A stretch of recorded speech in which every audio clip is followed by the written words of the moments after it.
Hello everyone, welcome to day 15 of December Lead Code Challenge, and today's question is sorted of squares of a sorted array. You're given an array in a non-decreasing order. You have to return the squares of each number in a sorted fashion in a non-decreasing order again. So let's go through the example. One of the examples says you're given five integers -4, -1, 0, 3, and 10. You need to return the output as 0, 1, 9, 16, 100. You one thing that you one operation that you have performed on the input array, you have done square of the existing array, and then you have sorted it up. So as I explained, this can be one of the possible algorithm where you use square the input array that will take order of n iterations, and you perform sorting on it. So that will be n log n n log n time complexity. That overall time complexity increases to n log n. However, we don't want to go with this approach. The intent of this question is to come up with a solution in order of n, and we will be solving this using a two-pointer approach. So let me just explain the algorithm here. So let me just start the slideshow. Sorted of squares of a sorted array, and here we are given. This is my input array. Let me just use the two-pointer approach. I have taken S as my starting pointer, end as my ending pointer, and at any position there are two contenders for the maximum value of your output. For example, if you do square of this number or this number, you will get 400, and here you will get 100. So which one is bigger? This one is bigger, so you choose the bigger one and put it at the end of your new array, and continuously increment. If this is what you have selected, you would increment this forward. If this is what you have selected, you decrement this backward.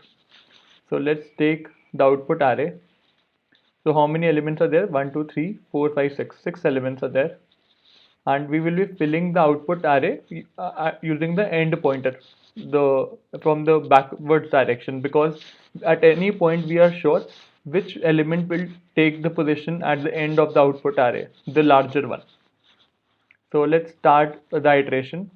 So -10 is -10, absolute value of -10 is greater or 20 is greater? 20 is greater. So we will fill in this with 400,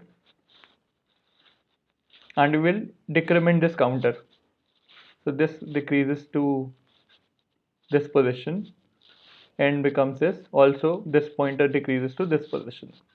Now, 4 is greater or 10 is greater? The absolute value, which one of the two is greater? 10 is greater.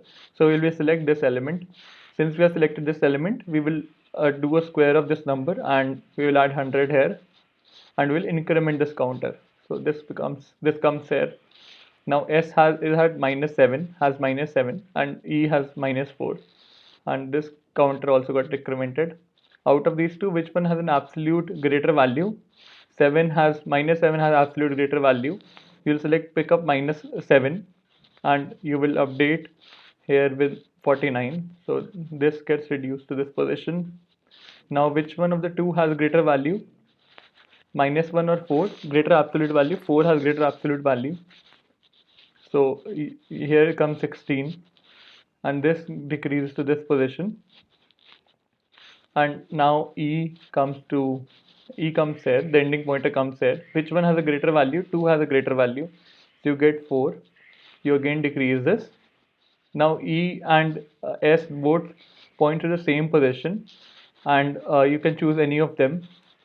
So suppose you choose the start one, you get 1, and as soon as your starting pointer becomes greater than the ending pointer, you break. You come out of the loop. The operations are done, and you get your complete answer. So this is what we are going to do in our code as well. So let's quickly code this up.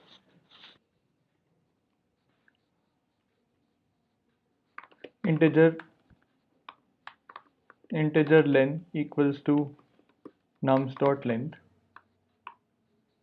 defining my output array ans new int of len, and defining the pointer for the output array that will store element at the end of it, defining this as k len -1, because we are sure which position will be taken by the last element in the output array, defining the start pointer as 0, end pointer as again len minus 1.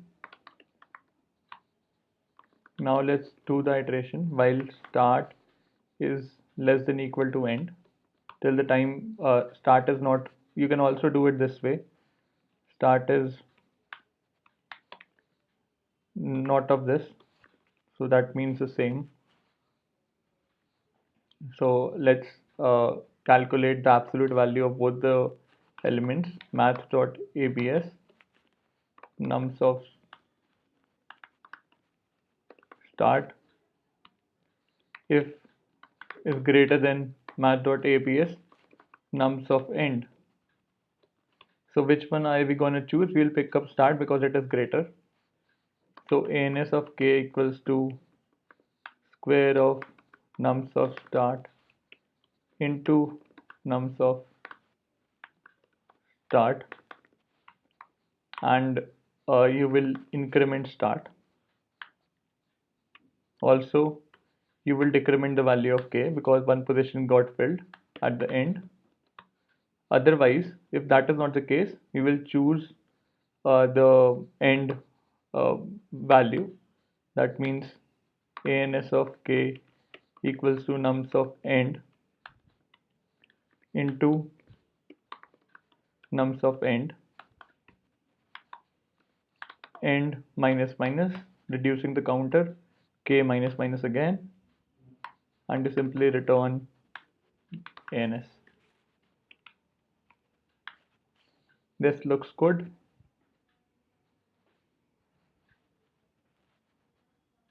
Yeah, absolutely correct.